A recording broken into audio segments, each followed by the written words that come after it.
So, something quite unexpected happened. It seems that Russians have, on top of artillery shells, acquired armored vehicles from North Korea.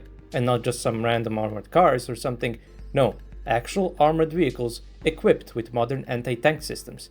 So, what is this vehicle, and how do we know it is a North Korean vehicle? Well, we received this image from a Ukrainian Telegram channel, claiming it is in fact a North Korean Bullseye 4 or Bullseye 6 ATGM carrier, used by the Russian forces on the border area in the Kharkiv region. But how are they so sure that it is the North Korean vehicle and not something else? Well, there are some things that would point to it being the so-called Bullseye 4. First of all, Bullseye 4 is an ATGM. The name Bullseye 6 is also thrown around, but I could not confirm either as being true. But the system is mounted on the chassis of the specifically North Korean 6-wheeled BTR, dubbed M2010. All BTRs, including Russian and Ukrainian ones, have 8 wheels, 4 on each side. And if we look at the wheels, we will see a clear similarity to the North Korean BTR. Now, everyone has been calling this vehicle Bullseye 4, so for the sake of simplicity, I will be referring to it as that. But keep in mind that that is not the actual name of the vehicle. Next thing is what appears to be the turret of the vehicle being visible on the image. Of course, the image is not the best quality, so this could be some artifact or something, but the possibility is still there. Now, there is a vehicle in Russian service that has the same amount and placement of the wheels as the North Korean BTR, the Kamaz Typhoon K. Is it possible that it is actually the Typhoon K? Yeah, it is possible, but not that likely in my opinion.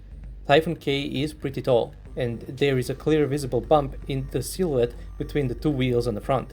The vehicle in the picture has no bump, like the North Korean BTR, and also appears to have much shorter hull than the Typhoon K.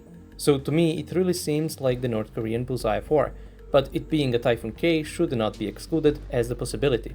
There is also a report from the Twitter user Kriegsforscher, who is also a member of the Ukrainian Marines fighting in the Kharkiv region, who first reported about the presence of a North Korean vehicle on the front line. He noted that the vehicle fired 6 missiles and then retreated, which, if true, would definitely mean that this is in fact the North Korean Bullseye 4. But what is this vehicle and what makes it so special? Why would the Russians even want this BTR with some ATGMs on top of it? Well, the vehicle, first revealed in 2016, is equipped with NLOS ATGMs, called either Bullseye 4 or Bullseye 6, with quite a decent range. NLOS ATGMs are non-line-of-sight guided missiles, which basically means they are TV guided. You don't need to have a line of sight to the target in order to engage it.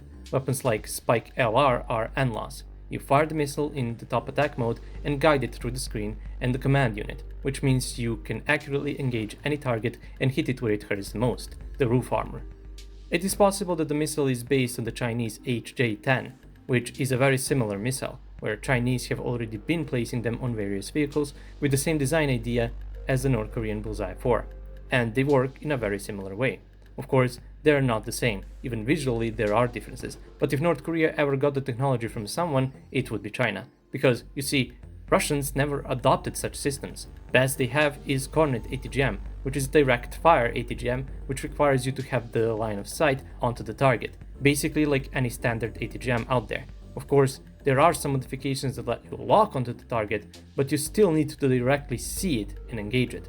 And according to various estimates, the Bullseye 4 has a range between 10 and 25 kilometers, and the range of the Chinese HJ-10 is said to be 10 kilometers, which is what I'm more prone to believing would be the range of the North Korean missile, and if true, would explain how it was able to engage Ukrainian positions from the border area without having to come any closer.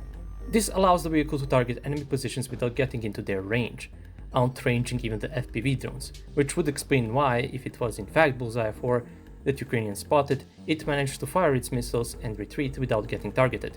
Such systems work best together with recon drones, where a drone would spot for targets and relay their positions to the vehicle, where the crew would then engage the target without getting into the range of the enemy and not even having to see it themselves. And we might actually have the footage of just that. Apparently, there is footage of a AS-90 self-propelled gun getting destroyed by what appears to be an NLOS ATGM. It was first spotted by an Orlan recon drone, and then engaged and destroyed. The footage is apparently from spring. I couldn't find the exact date, but if it was destroyed by Bullseye 4, then it would mean that Russians have been operating them for at least a couple of months before Ukrainians finally spotted them. And the fact that Ukrainians claimed the AS-90 was approximately 10 kilometers behind the front line would even further reinforce that idea if true. The reports of North Korea sending Russian artillery ammunition started coming out during winter, so if those reports were true, then there is a chance some of these vehicles were delivered as well, which would make their use during spring possible. I do believe that acquiring those vehicles would be a really smart thing to do for Russians. As I previously mentioned, Russians don't have endless ATGMs, nor am I aware of any project to bring them into service in the near future. And having a mobile vehicle that can accurately engage targets from a long distance from cover would work great in the kind of warfare both sides seem to be conducting, where taking out any kind of heavy equipment like tanks, AA defenses and SPGs is priority. So having something that can fire a relatively cheap missile, destroy a vehicle without even being seen, and retreating is something that would be really useful. And all you need is a recon drone to have it work really well. This would also be good for North Koreans as well. Believe it or not, North Koreans are exporting weapons to other countries. Their ATGM based on the Cornet has already seen action in the Middle East and Africa, so if the weapon performs well, they can use it in their favor for any future sales. Not only that, they are having it battle tested for their own sake, so it's a win-win situation. But I will have to say again, there is a chance that this is in fact not the North Korean vehicle. The best piece of evidence we have is a low quality image, so please keep that in mind. That would be all. If you like my content, you can support me on Patreon where you get access to my Discord server. Thank you for watching and I'll see you all in the next video. Have a nice day.